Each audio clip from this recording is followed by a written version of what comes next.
Hello, what is up, guys? It's your boy Harriet, and it is Friday. And you know what that means? It's now time for our bold review dito sa Fridays with BMX only on Harriet. And today, we are going to take a close look at Haplos ni Milagros, the review. Ayun. So, without anything further ado, kung gusto niyo po ang review na to, pakilike lang po ang video na to.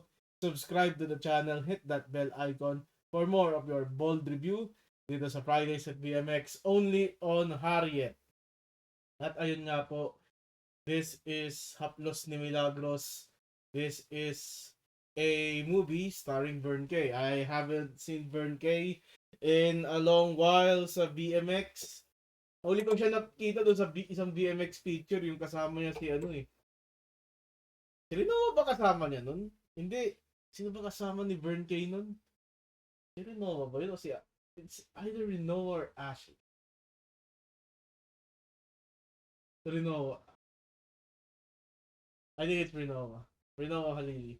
May picture kami nun nung birthday ko. Okay. Okay, so, yeah, it's been a long time. And then we got a newcomer here. Her name is Anya Austria.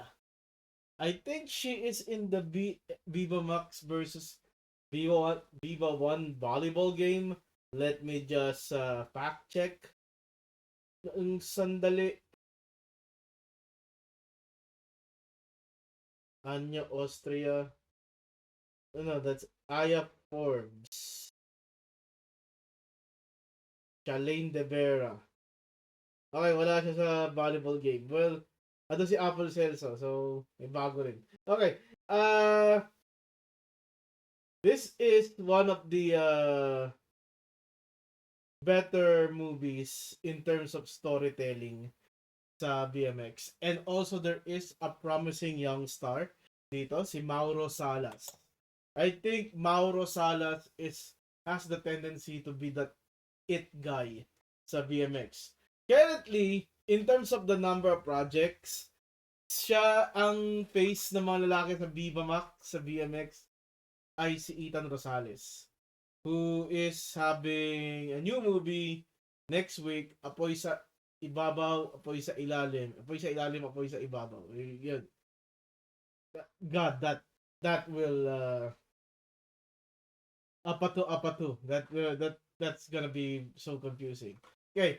Other than that, we also have John Mark Marsha here. We know him as the guy who has many extra names. John Mark Marsha. Yeah. John Mark kasi John niya is JH. Daming extra no? Hindi na John Marsha na normal spelling yung John. Yun. Also, I took a 2D echo scan sa puso ko. So, iniga yung dibdib ko eh. So, I would have experienced some bruising on my part. And yeah, if I sound hurt, that would be the root cause of this. Well, anyway, punta tayo sa pelikula. Pelikula to is all about erectile dysfunction. So, Erwin here, played by John Mark Marsha, is hindi tinitigasan, which leads to his wife, Anya Austria, playing the role of Olive, na being frustrated with her. Ganun kababaw ang tingin ni Olive sa kasal nila. Parausan itong si Erwin. At to prove a point na parausan lang ito si Erwin, meron siyang hidden affair dito kay Jomar, played by Mauro Salas. Then, he is the future, Chandy Guzman is the past. Yun. Yan mga at pala na what is up in the world, diba? Yun. Para mapagamot ang erectile dysfunction ni Erwin, may sinabi sa kanya si Cheryl. Or, si Cheryl ba o isang katulong? Limutan ko. Si Cheryl ata, walang nakalagay sa credit. Sinabi ni Cheryl na may kilala siyang albularyo sa bayan na kaya magpagaling ng kahit ano. At siya ay si Milagros. However, Milagros has a curse. Hindi niya kayang magpagaling kung siya ay umibig. Pero, Nung dumating si Erwin sa buhay niya, pinagamot ang kanyang erectile dysfunction through the power of faith healing, through the power of albularyo, through the power of herbs and rituals. Milagros has taken a liking to Erwin, na akala niya ito na yung huli nilang pagkikita after niya gamutin si Erwin ng kanyang erectile dysfunction at pineasure ni Milagros ang sarili niya. Pag uwi ni Erwin, gusto niya i-try out ang kanyang bagong lakas. Ubusin ang lakas niya dito kay Olive, pero ayaw pa rin ni Olive. At tinuloy niya ang pagkikiapid kay Jomar habang walang kamwangwang itong si Erwin. Gusto ni Erwin na dalawin ulit si Milagros kasi hindi daw umano gumaling yung kanyang naramdaman. At dahil doon,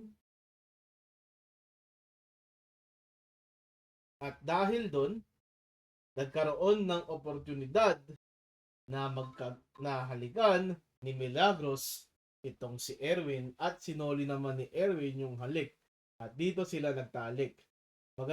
Yung mga pagtatalik dito sa haplos ni Milagros, hindi sila pang pa-jabol, okay? Hindi sila ganun. It's more romantic side. At yung mga private parts, mukhang nagpakita sila ng private parts na to the point na kailangan i-blur out ng editing team yung mga eksena na yun. Sa isang pagkakataon, dahil umibig ito si Milagros kay Erwin, nawala ang kanyang kapangyarihang magpagamot. At itong si Erwin, nagsumbong ang kanyang maid na si Cheryl, na may gusto rin kay Jomar, by the way, na nangangaliwa itong asawa niyang si Olive kay Jomar. Ang motibo ni Cheryl ay para makangkang niya si Jomar. Lubos na nasaktan itong si Erwin sa nalaman niya at napagdesisyon na lang na tumira kay Milagros at ibigin siya.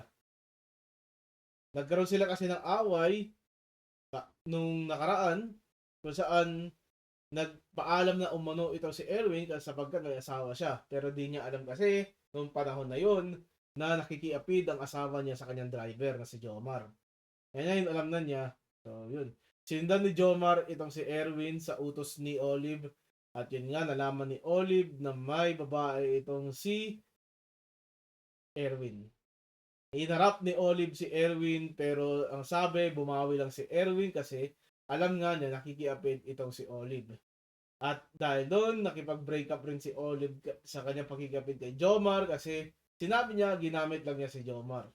Si Jomar, frustrated na siya ay naging tool sa kalaswaan ni Olive, kinangkang niya itong si Cheryl. So, ang plano ni Cheryl, she won. At natalo itong si Olive at iniwan ni Jomar si Olive para tumira kay Milagros. Napakaganda ng storya. Okay? One of the better executed movies in BMX.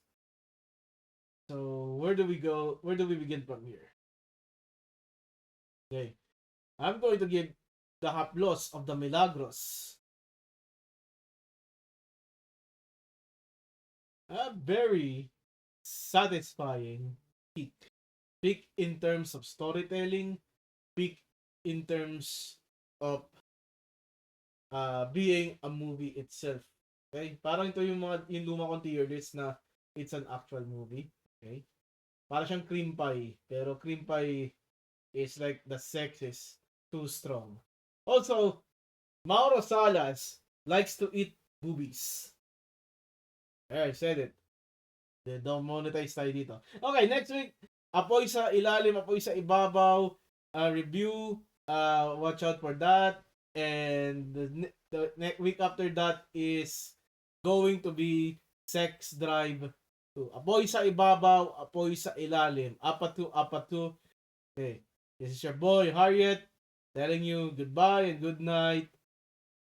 Peace.